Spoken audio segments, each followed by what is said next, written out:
Hello, I'm Alistair McIntyre from Electric Scotland, and unusually for me, I want to talk this time about Canada. And why should I want to talk about Canada? Well, specifically, it's really about the Canadian Tourism Department. I'm not sure if you know the background, but certainly in 2004, a few years ago now, I actually was suggested that I might like to go up to Canada instead of going back to Scotland. I was in the USA at the time. And I did say that, well, I'd love to see Canada, but I don't think I've got enough money to go because it's a huge country. I mean, where am I going to go? And how much is it going to cost? And it was suggested that I put a wee note in my weekly newsletter to say, hey, I'd love to come up to Canada. Is there anyone out there that might be prepared to put me up that's got internet access? And to my huge astonishment, as a result of that, I ended up spending a whole 6 months in Canada, from Prince Edward Island in the east to BC in the west, all being put up by friends on my website. I had an astonishingly great time. I mean, it was just amazing what I saw and what I did and what I got up to. And to be honest, just at the end of the 6 months, it was suggested that I'd had such a great time, why didn't I come back here and live? And I must confess that I hadn't even considered that, but when they said it, I thought, well, why not? Because one of the things I'd found is my money actually went a lot further in Canada than it did back in Scotland. So as a net result of that, I actually did come back to Canada, and I've since settled here. Now, about 3 years ago, I thought to myself, I should really try and do something on a Canadian website, because I couldn't really find anywhere specific where I could really learn about Canada. And I had the same issue in Scotland, of course, which is why I created Electric Scotland some, I think, 17 years ago now, or 18 years ago now. So I thought, as I learn about Canada, I'll put it up on the electriccanadian.com website. So that's where I started about 3 years ago. I have to say, even though it's very much a part-time thing that, I'm actually extremely happy about the sheer volume of content I've now got up on the site, which tells you all about the pioneering days in Canada, and I've got the histories of Canada up in all of the provinces. I've got tons of biographies on the makers of Canada, the people that made a difference and made Canada what it is today. So I've got a ton of information up on Canada. And I've also really made big use of YouTube, because clearly I don't know what a lot of the places look like in Canada, but on YouTube there's actually a whole ton of really great videos about different places. So anytime I've written about a place, I've checked out YouTube, and often there's some very good videos on the places I'm writing about, so I've embedded them into the pages. Anyway, one of the areas that got me interested was I've got a section called Transport and Industry. And that's because what I wanted to do was explore all the industrial sectors of Canada to see how we're performing, how we're doing in the world, that kind of thing. And I happened recently to see an article saying almost every country of the world is seeing increases in foreign arrivals except Canada. And I thought, Canada? Why? Because obviously I discovered when I came to Canada so much you could do. I mean, didn't matter whether it was like a winter playground, a summer playground. I mean, throughout the whole year, there was tons of things you can do in Canada. It's a huge country. So I thought, right, time to do a feature on the tourism industry in Canada. And after a lot of hunting around, I found two major reports. One was from Stats Canada, and the other was from Deloitte. The Stats Canada report was dated back to 2012, but fairly recent. But the Deloitte one was actually produced in the fall of 2014, so almost bang up to date, that one. And out of reading both of these reports, I obviously learned a great deal. And that's where I say I found out between the two reports how Canada's seen a declining number of foreign arrivals over the last 11 years. And I think it was Deloitte that pointed out that Canada actually has a 16 billion travel deficit. And that's a huge amount of money. So clearly we're failing to attract foreign people or people outside Canada to come to Canada. The Canadian tourism industry has done quite well, but almost all of it is based on domestic tourism, which is actually normal for almost every country in the world. Most of the tourism comes from domestic sources. Anyway, I decided I'd dig in a bit further. Now, one of the things that I am fortunate in is that I actually have my own stats that I can kind of compare that with. Now, bearing in mind that my target market, Electric Scotland, is the Scottish diaspora around the world. And there's estimated to be something like 45 million people in that Scots diaspora worldwide. The largest markets for the Scots diaspora is the number one is the USA. Number 2 and 3 are roughly somewhere between Canada and the UK itself, including Scotland. And the fourth most populous place is Australia. So these, you might say, are the kind of 4 markets that give me most of my traffic, although 21% of the traffic are from all other countries of the world. So knowing that, I thought, well, let me look at my stats for Electric Scotland to see where the visitors are coming from. And you might want to make a note of this to see the huge difference here. But in the USA, 44% of my visitors come from the USA. 22% come from the UK, including Scotland. 8% come from Canada, and 5% from Australia, with, as I say, 21% from all other countries. 8% in Canada didn't strike me as the right kind of figure, because I would have thought, as the UK, Canada are perhaps approximately equal. I'd even say that Canada's probably got more Scots descendants than the UK has. But Canada being at 8%, it was quite a low figure. Anyway, because I've now also got 3 years of stats from the new Electric Canadian site, I thought I'd look at those stats as well. And this is where I got the very disturbing trend from.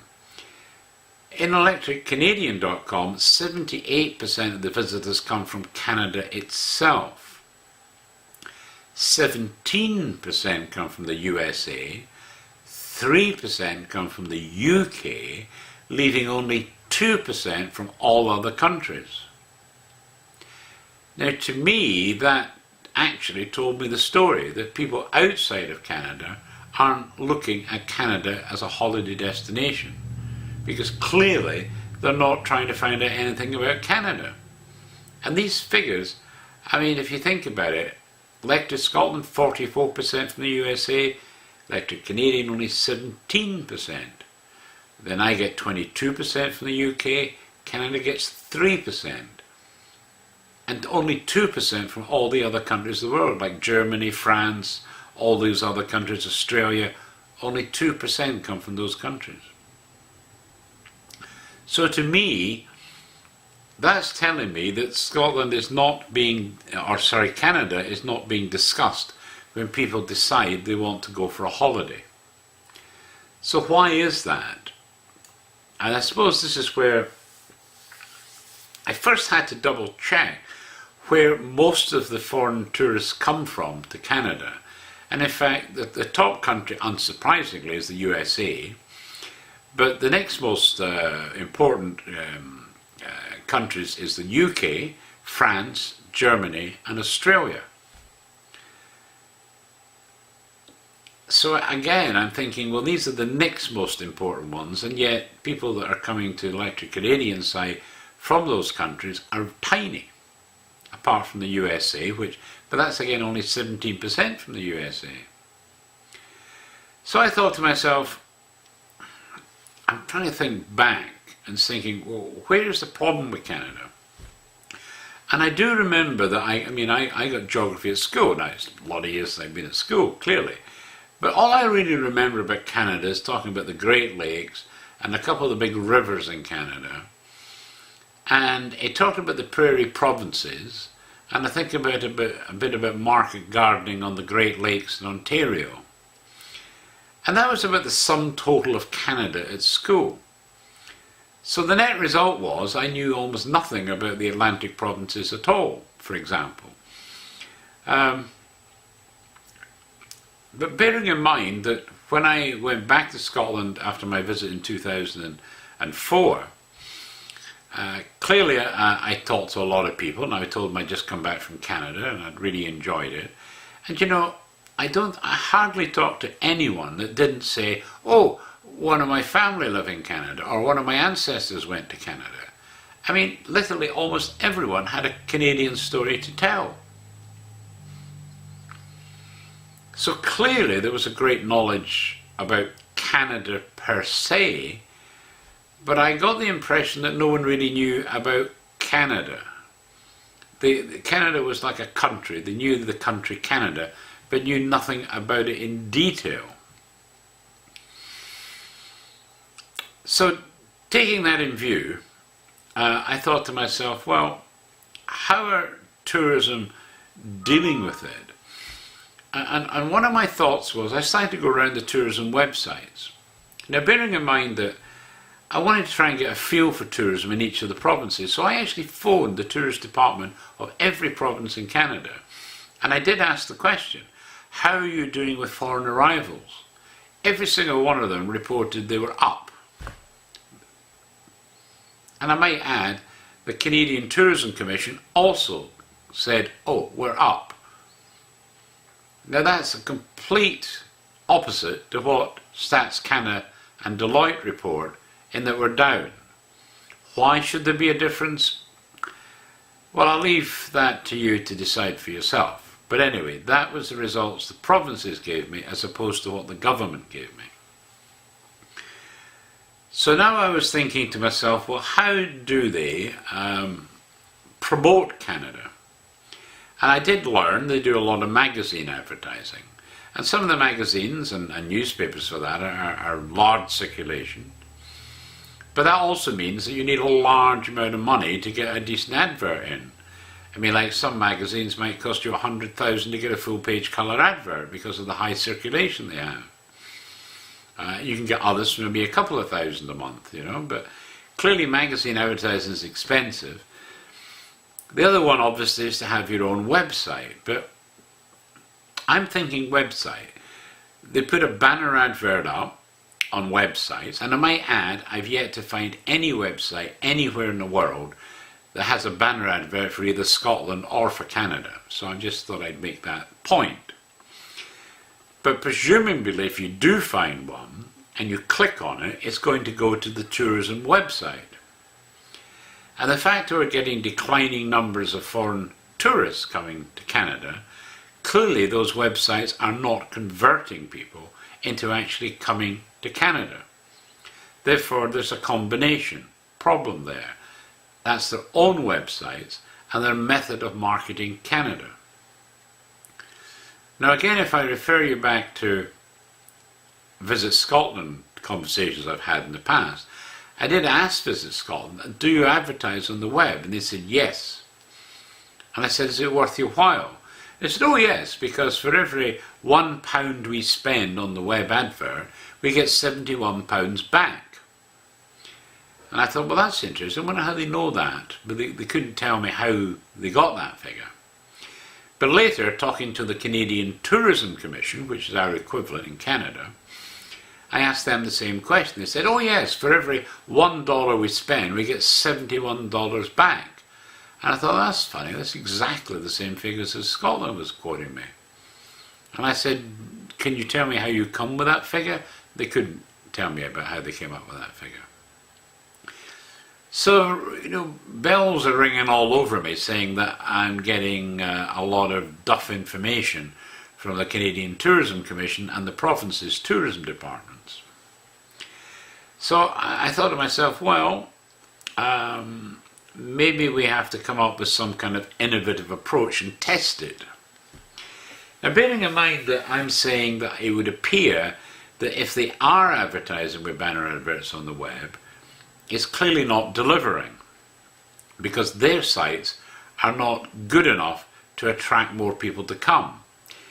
The best you could say is that they're slowing the decline, but they're certainly not reversing the decline. So I thought, well, how could I be innovative in making a tourism proposal to test the reaction I would get? So I first had to come up with a proposal, and I thought to myself, to me the best proposal is really good articles about all aspects of tourism. And I said those articles could be up to 20,000 words of text, could include high-res, beautiful pictures, videos, and even links to specific resources mentioned in the article.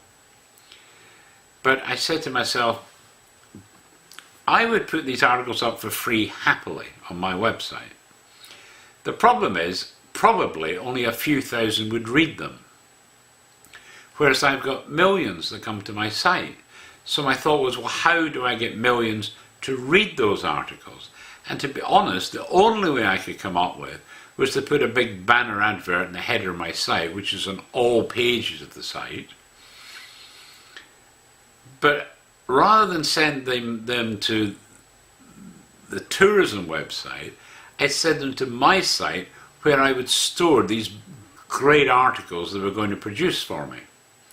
And I thought if I do a 1-year contract with them, then each week they could come up with a new article about aspects of tourism in Canada. But I then thought, the trouble is, the Canadian Tourism Commission, I've quickly found out, are not the least bit interested in discussing anything to do with web advertising. So they were a write-off. So I thought, I need to pick a province to test this on. And as it happens, I picked Nova Scotia. Because I thought of all the provinces, Nova Scotia, New Scotland. I know a ton of Scots went to Nova Scotia, and Nova Scotia includes Cape Breton, where there's also a ton of Scots. So I thought, synergy-wise, surely Nova Scotia would be the best mix for Electric Scotland. So I thought, I'll try them and see how I get on.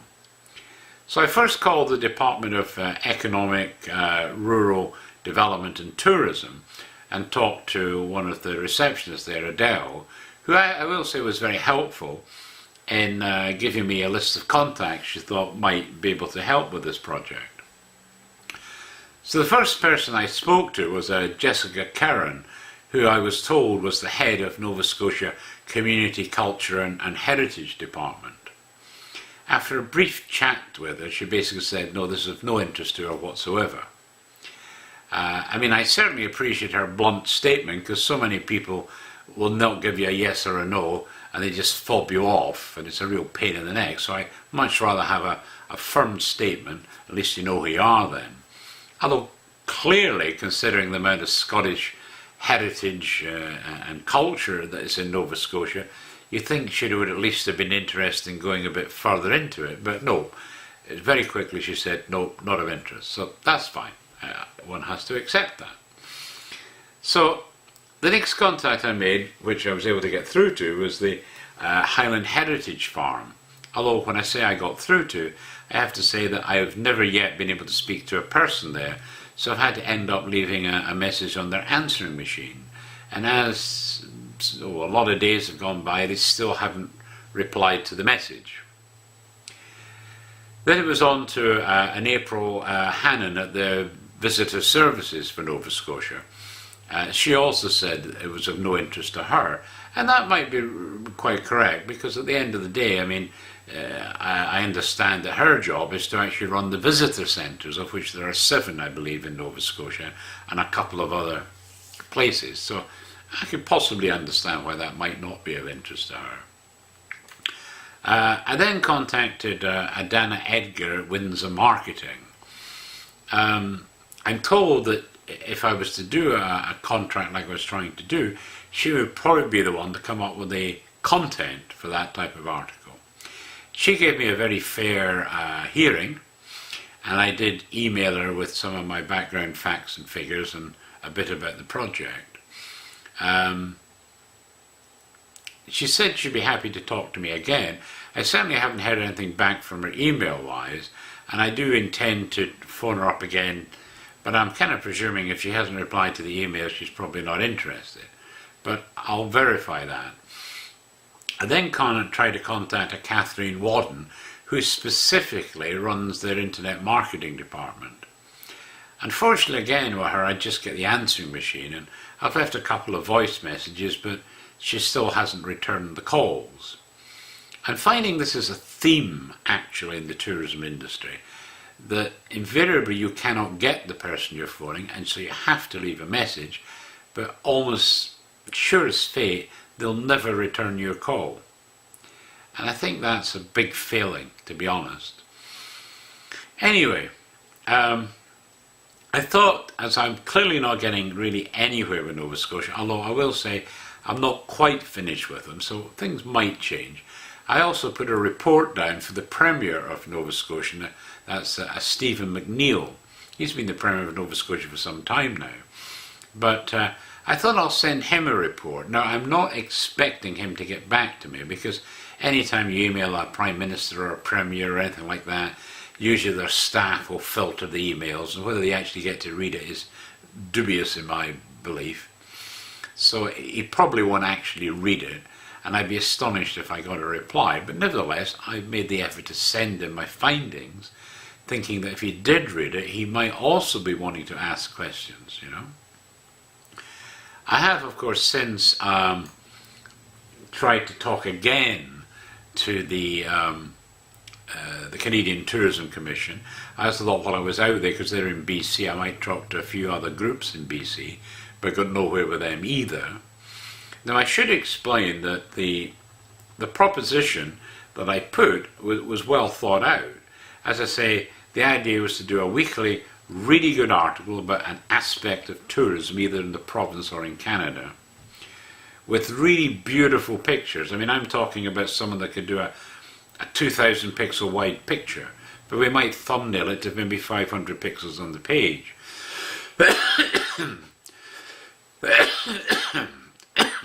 So that would be a really good picture anyway, but if you click it, you'll get an absolutely beautiful picture coming up.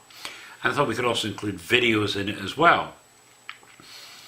But as I say, to attract people to read them, it needed a banner advert, which would cost about $2,000 a month.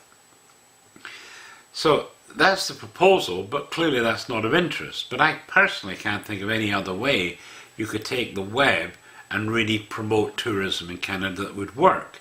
They're all making use of social media, but it clearly isn't working. So, to finish off, I thought I would just quote a couple of things from the Deloitte report, in that they made 3 recommendations, one of which I might add was to do with investment in the future of the industry. But the first recommendation was to innovate.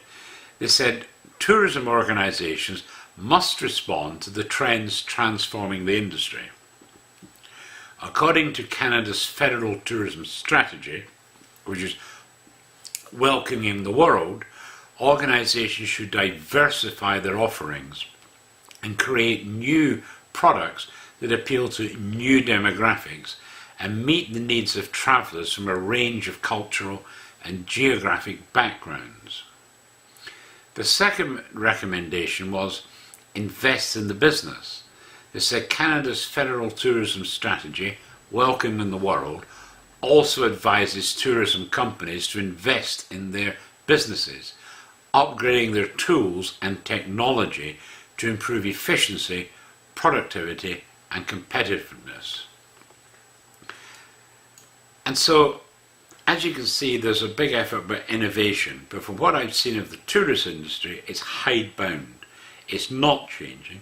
It's not taking into consideration that what they're doing on the whole is not working. And if it isn't working, you need to fix it. And there's no seemingly effort to do that. So I think we have a lot of the wrong people in the wrong jobs that are marketing tourism. And I think there needs to be new thinking. So that's a lot of facts, a lot of figures, a lot of stuff. I certainly would be interested in any feedback from any of you. But that's my take on the tourism industry in Canada. Needs to change, isn't changing. So there you go. Thanks for listening.